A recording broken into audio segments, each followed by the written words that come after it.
Okay, so on part 7, it shows how to configure the switch management interface by assigning the IP address on the interface, but because I will concentrate on performing inter-VLAN routing on the switch and the router, so basically I will skip part 7 in this lab.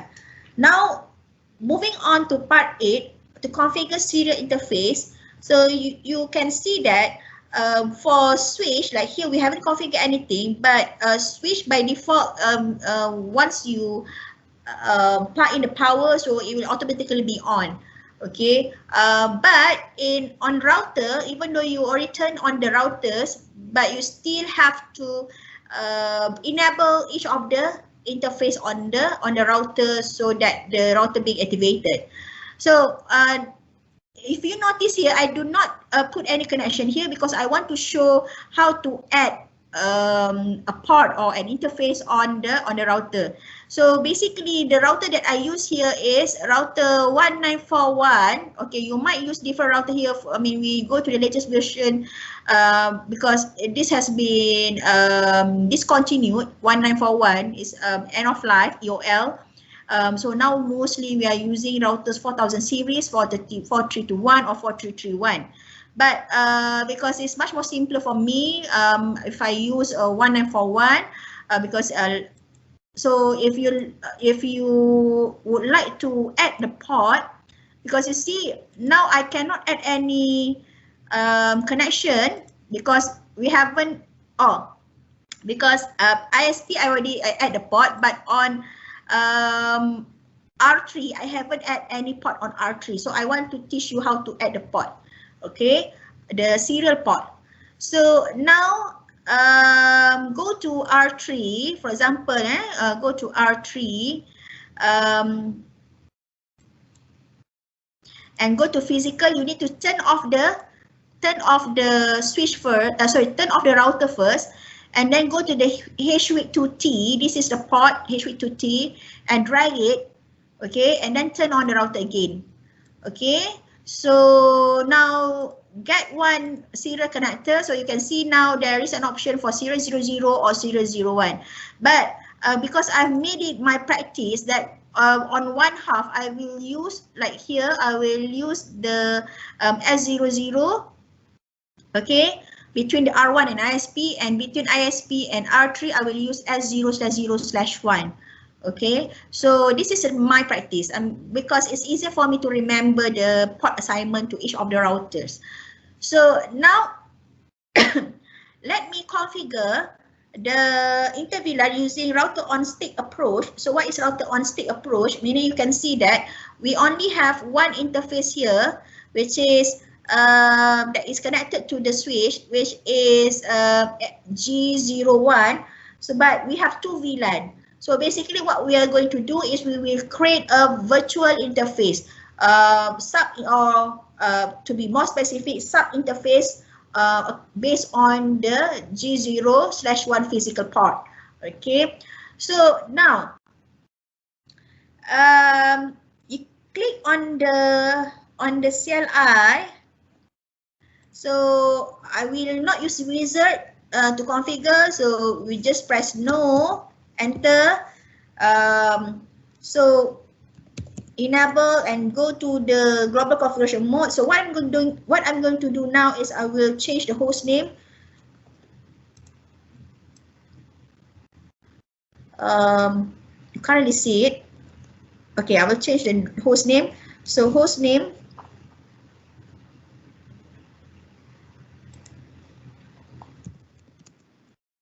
is R1. So this is how we change the host name. So you, sorry, need to go to global configuration mode, config T, host name R1. So once you press enter, you can see that the prompt here has been changed from router. Initially it's router, now it has been changed to R1. Now, as I said, I will use the, I will need first to configure the serial interface of S00 on R1. So go to serial interface S001 by just issuing the command interface S0/0/0. So what you have to do is you need to give IP address to the interface 200.200.200.1. Okay, and because it's /30, so the CIDR is 30 here. I go again. So the CIDR is 30. If you notice here, okay, it's 30. So basically, you need to give the subnet mask of 30, which is 255.255.255.252. Enter.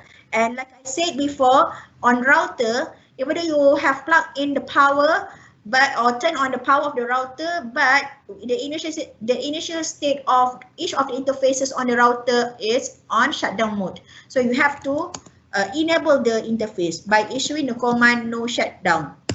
All right. You can see that there is a message here that says that the change state to down, it is because you have not configured the other part, which is on the ISP. So what you have to do now is you have to configure the other part.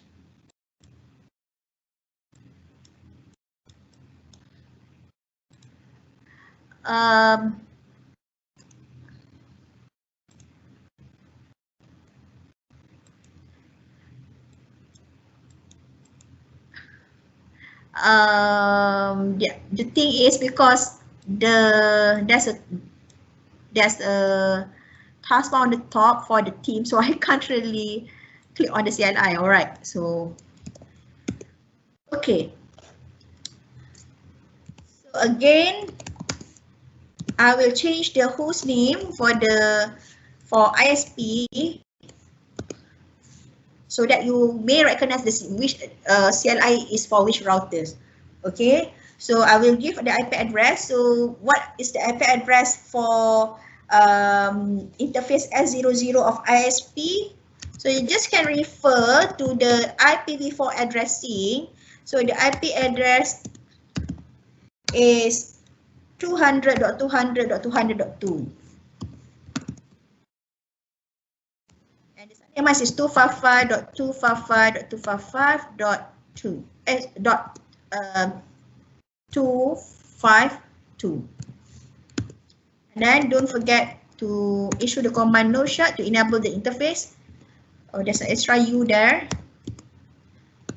Right. So now both interface has been on the up state. So you can see that here on the link is now green color. So now why this link is on red? Because there is no communication, because we have to configure each of the sub interface IP address. So go to R1. So now we are going to perform the inter-VLAN routing.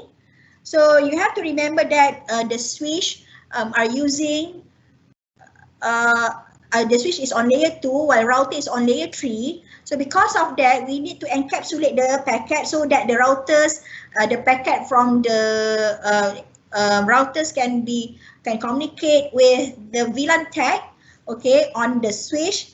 VLAN tag information on the switch by using the encapsulation or the protocol of .1q.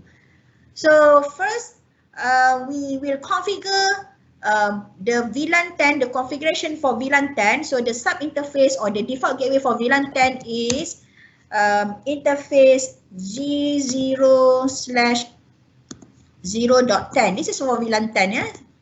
So we need to encapsulate first before we assign IP address to the default gateway for VLAN 10. So encapsulation .1q. So this is the protocol that we use to encapsulate the packet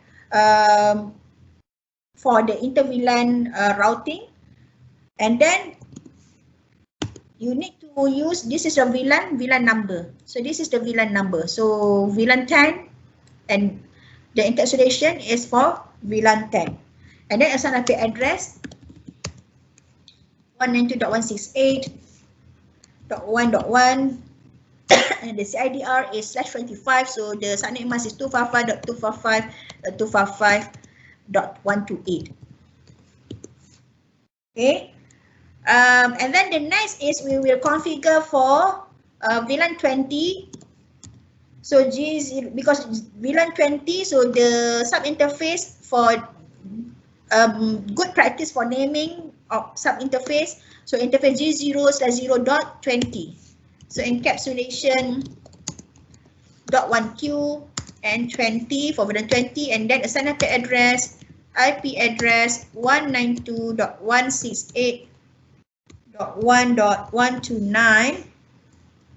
And then because the CIDR is /28, so the subnet mask is 255.255.255.240. And finally, we form the encapsulation for VLAN management, which is VLAN 99. So interface G0/0.99. And then encapsulation .1Q 99, and then IP address.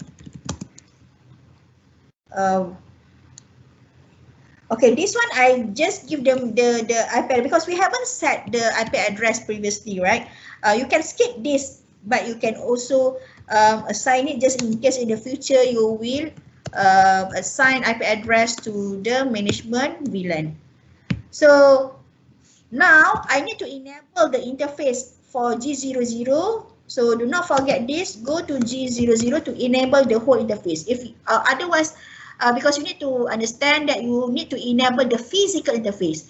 The sub interface of G0.10, G0.99, G0.20 is not the physical interface. It's the virtual interface or the logical interface. Okay, so enter, go to interface G00 and don't forget to perform the no shut. Then all of the sub interfaces will be enabled on the router. So you can see that now the light, the LED light has been changed from red to green. Okay, so now let us test. Let us test again. So previously we cannot ping between PC0 and PC1. Now we'll test again.